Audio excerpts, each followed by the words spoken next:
Kitchen के बर्तनों से मिसाइलें तैयार हैं। पुतिन और ईरान के इरादे अब आर पार हैं।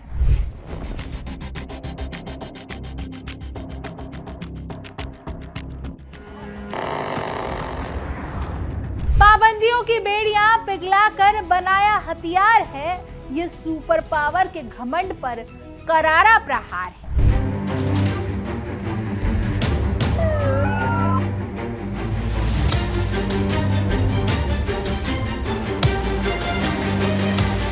हवा में उड़ते बारूद और कूटनीति के इस खेल में क्या वॉशिंगटन अब हार स्वीकार करने को तैयार है?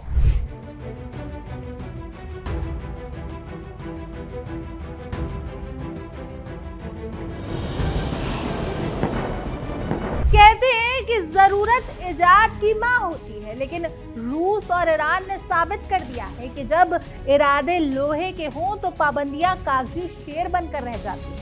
आखिर पुतिन ने ऐसा कौन सा फिल्म रचा कि अमेरिका की हाई टेक चिप धरी की धरी रह गई और किचन के बर्तन से निकली रूह मिसाइलों में धड़कने लगी।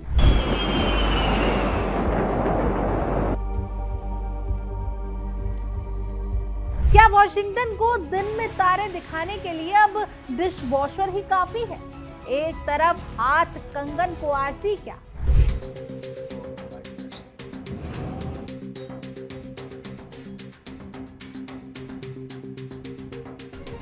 रूस ने घरेलू सामान को हथियार बनाकर पश्चिमी टेक्निक के घमंड को मिट्टी में मिला दिया, तो दूसरी तरफ ईरान ने परमाणु डील का ऐसा पेच फंसाया कि ट्रंप की भी अकल चकरा गई।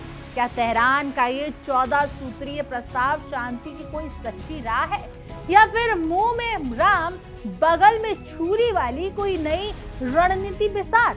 देखिए कैसे इन दो सांप सीढ़ी के खिलाड़ियों ने मिलकर सुपर पावर अमेरिका की नाक में दम कर रखा है। और क्या वाकई ही अब व्हाइट हाउस की पाबंदियों की धार कुंद पड़ चुकी है?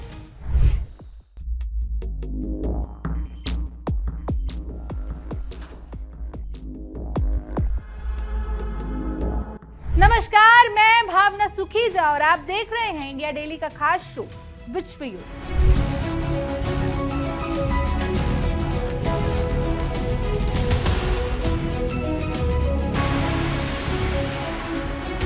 दुनिया के सबसे शक्तिशाली मुल्कों द्वारा लगाए गए प्रतिबंध जब किसी देश की चौखट पर दम तोड़ते हैं तो समझ लेना चाहिए कि सामने वाले का इरादा लोहे से भी सख्त है। रूस और यूक्रेन के बीच जारी युद्ध ने दुनिया को हथियारों की नुमाइश ही नहीं दिखाई, बल्कि ये भी साबित कर दिया कि जब इरादे पुतिन जैसे हों तो किचन में बर्तन धोने वाली मशीन भी दुश्मन के लिए काल बन सकती है।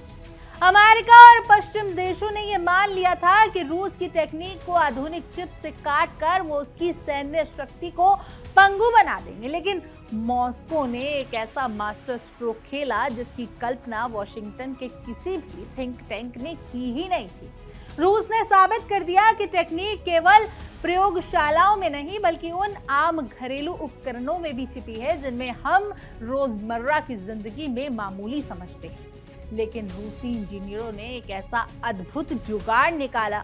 उन्होंने कजाकिस्तान, आर्मेनिया और किर्गिस्तान जैसे अपने सहयोगी और पड़ोसी देशों के जरिए एक विशाल अंडरग्राउंड नेटवर्क तैयार किया। इन देशों में रातों रात हजारों फर्जी कंपनियां खड़ी की गई जिनका काम युद्ध के सामान खरीदना नहीं बल्कि लाखों की तादाद में डिशवॉशर, वॉशिंग मशीन, रेफ्रिजरेटर और यहां तक कि इलेक्ट्रिक ब्रेस्ट पंप का आयात करना था। दुनिया को लगा कि रूसी लोग अचानक घर के कामकाज के शौकीन हो गए हैं, लेकिन असल में ये एक राजनीतिक जाल था।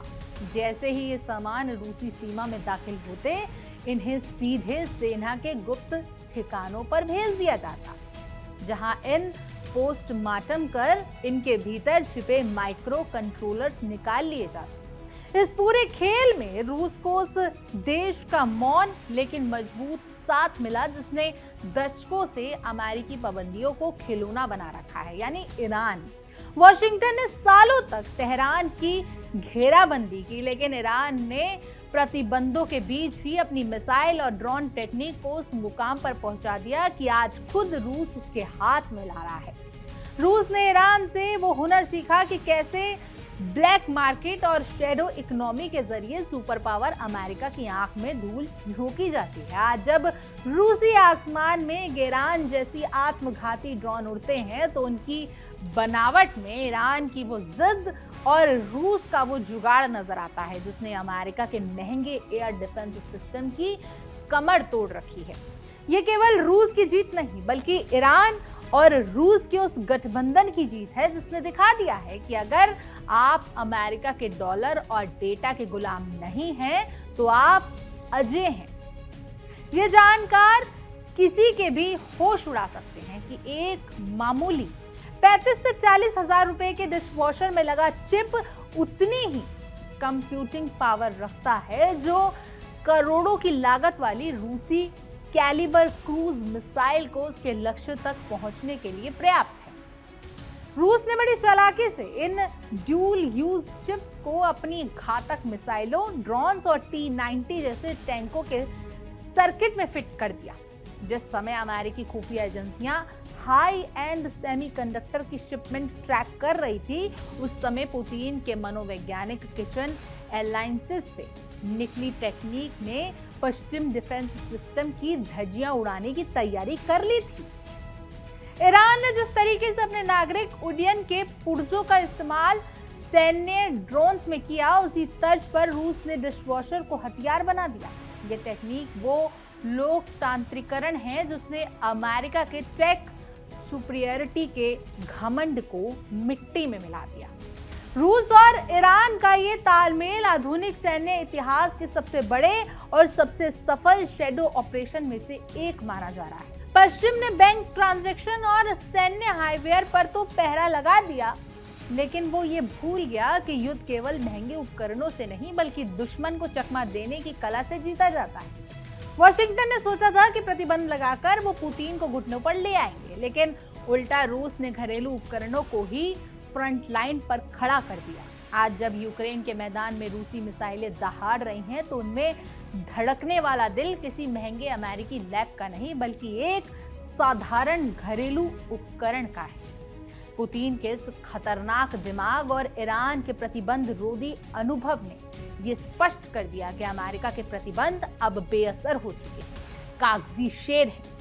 इस पूरे घटनाक्रम ने वॉशिंगटन के रणनीतिकारों को इस कदर बौखला दिया कि उन्हें अब अपनी ही बनाई नीतियों पर शक होने लगा। अमेरिका ने हमेशा ये चाहा कि वह टेक्निक को एक लगाम की तरह इस्तेमाल करे जिससे वो दुनिया के किसी भी मुल्क की रफ्तार को जब चाहे रोक सके, लेकिन रूस और ईरान की इस जुगाड़ कूटनीति ने साबित कर दिया कि जब एक महाशक्ति के अस्तित्व पर बात आती है तो वो किचन के सामान भी रणभूमि का हिस्सा बन जाते हैं। अमेरिका जिस तरीके से सिलिकॉन वैली के दम पर दुनिया को डराता था, आज उसी टेक्निक का एक छोटा और सस्ता हिस्सा डिशवॉशर के जरिए रूसी मिसाइलों को रास्ता दिखा रहा है। यह अमेरिकी खुफिया एजेंसियों की वो विफलता है जिसे इतिहास में टेक्निक ब्लंडर के तौर पर याद किया जाएगा, क्योंकि वो सीमा पर तो नजर रखते हैं लेकिन रसोई घरों तक पहुंचने वाले कंटेनरों की अहमियत को समझना भूल गए थे। रूस का एक कदम केवल सैन्य जरूरत नहीं बल्कि पश्चिम के साथ चल रहे मनोवैज्ञानिक युद्ध का एक बड़ा हिस्सा है। ईरान के साथ मिलकर रूस ने एक ऐसा समांतर बाजार तैयार कर लिया है जहां डॉलर की धौंस नहीं चलती। जब अमेरिकी राष्ट्रपति व्हाइट हाउस से प्रतिबंधों की नई लिस्ट जारी करते हैं तो शायद उन्हें अंदाजा भी नहीं होता कि पुतिन और उनके इंजीनियर मुस्कुरा रहे हो।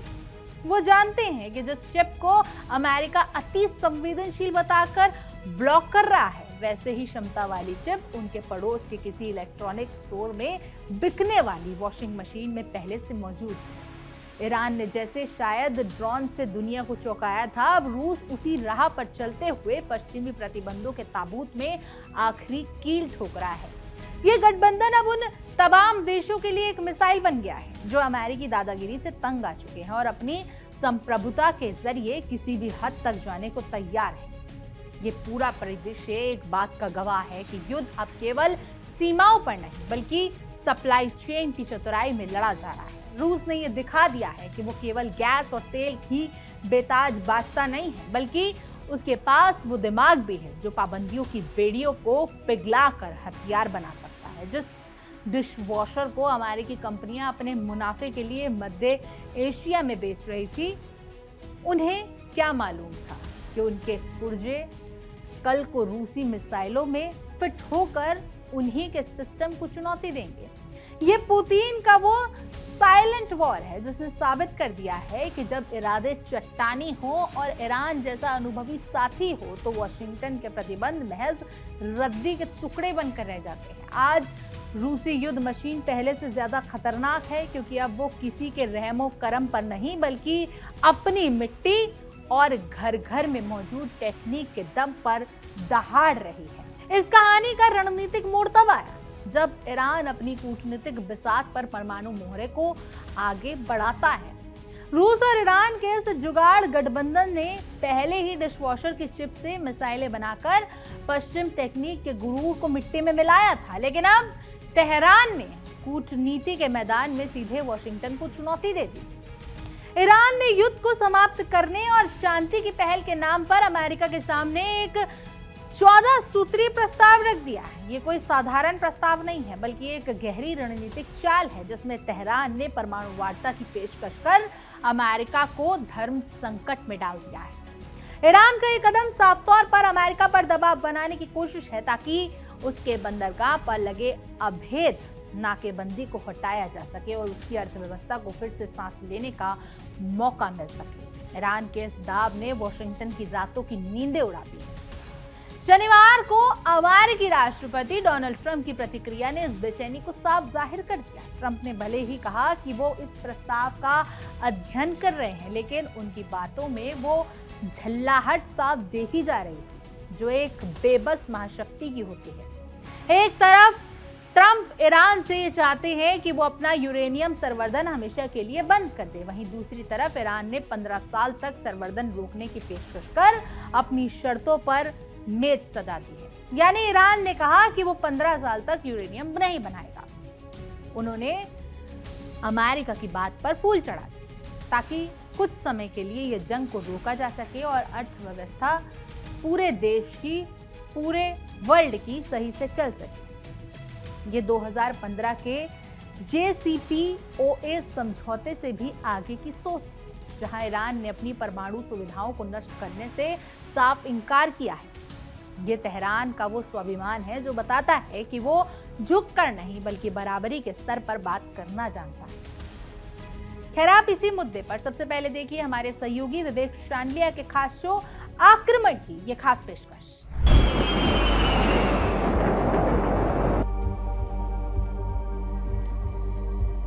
तो क्या अमेरिका का सबसे बड़ा सुपर पावर होने का दावा महज एक दिखावा रह गया है?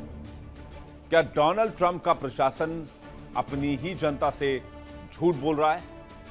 मिडिल ईस्ट के रण में जो हुआ वो अमेरिका के सैन्य इतिहास का सबसे बड़ा शर्मनाक सच हो सकता है। 65 साल पुराने ईरान के बूढ़े शेर यानी F-5 फाइटर जेट ने अमेरिकी हवाई सुरक्षा को ऐसा चकमा दिया कि पेंटागन की नींव तक हिल गई। ट्रंप दावा करते रहे कि ईरान खत्म हो चुका है, उसके पास कुछ नहीं है, लेकिन जमीनी हकीकत इसके ठीक उलट है। डोनाल्ड ट्रंप झूठ बोल रहे हैं। अमेरिका की हार को छिपाने के लिए अमेरिकी राष्ट्रपति एड़ी चोटी का जोर लगा रहे हैं और अमेरिका के कई सैनिक मारे गए हैं और अरबों डॉलर का नुकसान हुआ है। तो अमेरिका क्यों तबाह हुआ? क्योंकि ईरान ने पूरे मिडिल ईस्ट को बर्बाद कर दिया। चलिए आपको बताते हैं कि ईरान ने जंग के दौरान मिडिल ईस्ट में कहां-कहां हमले किए हैं। ईरान ने 7 मिडिल ईस्ट देशों पर हमले किए और 11 अमेरिकी बेस पर अटैक किए। 100 से ज्यादा ठिकानों को निशाना बनाया। बहरीन में अमेरिकी नौसेना का 9 सेंटर तबाह किया। कुवैत में अली अल सलेम एयरबेस पर हमला किया। कुवैत में कैंप आरिफ जान, कैंप बुहेरिंग पर भी अटैक किया।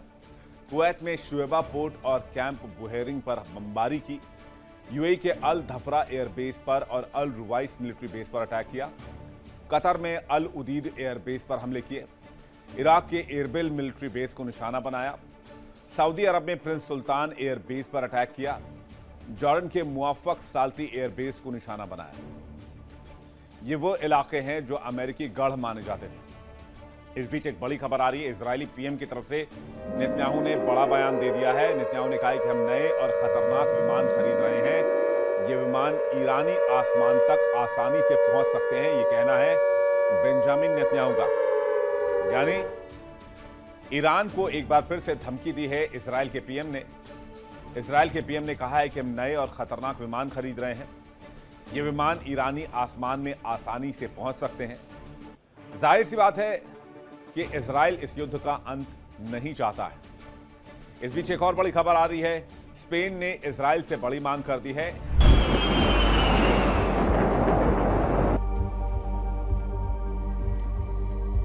इस प्रस्ताव की गहराई में छिपी चतुराई को समझना जरूरी है।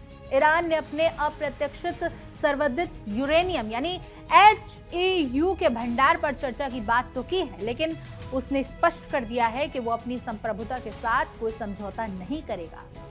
वो अपना भंडार विदेश भेजने या हल्का करने पर तभी विचार करेगा जब अमेरिका युद्ध की आग को शांत करने और प्रतिबंधों के जाल को हटाने की ठोस गारंटी देगा।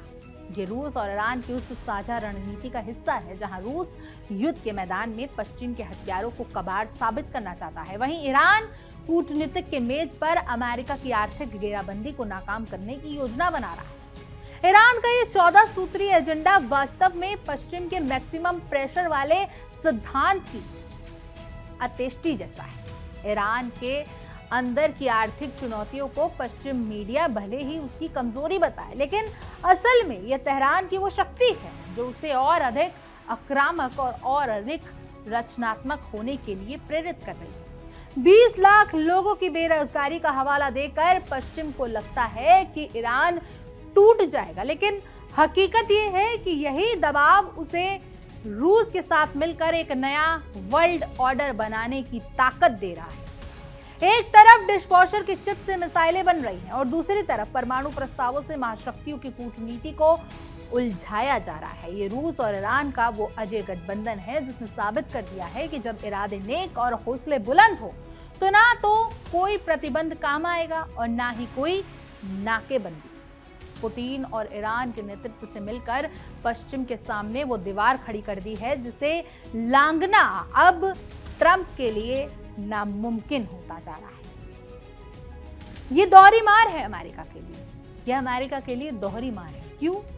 क्योंकि अमेरिका चाहता था कि युद्ध खत्म हो जाए, लेकिन उसकी शर्तों पर। लेकिन ईरान ने अपना प्रस्ताव रखा। इसके साथ ही दूसरी तरफ पुतिन ने ऐसी डिशवॉशर से मिसाइलें बना दी कि उसने वॉशिंगटन को धूल चटाने की ताकत रखती है। ऐसे में ट्रंप दोहरी मार झेल रहे हैं। अब आगे ट्रंप क्या कुछ करेंगे? आपकी क्या कुछ राय है? आपका क्या कुछ कहना है?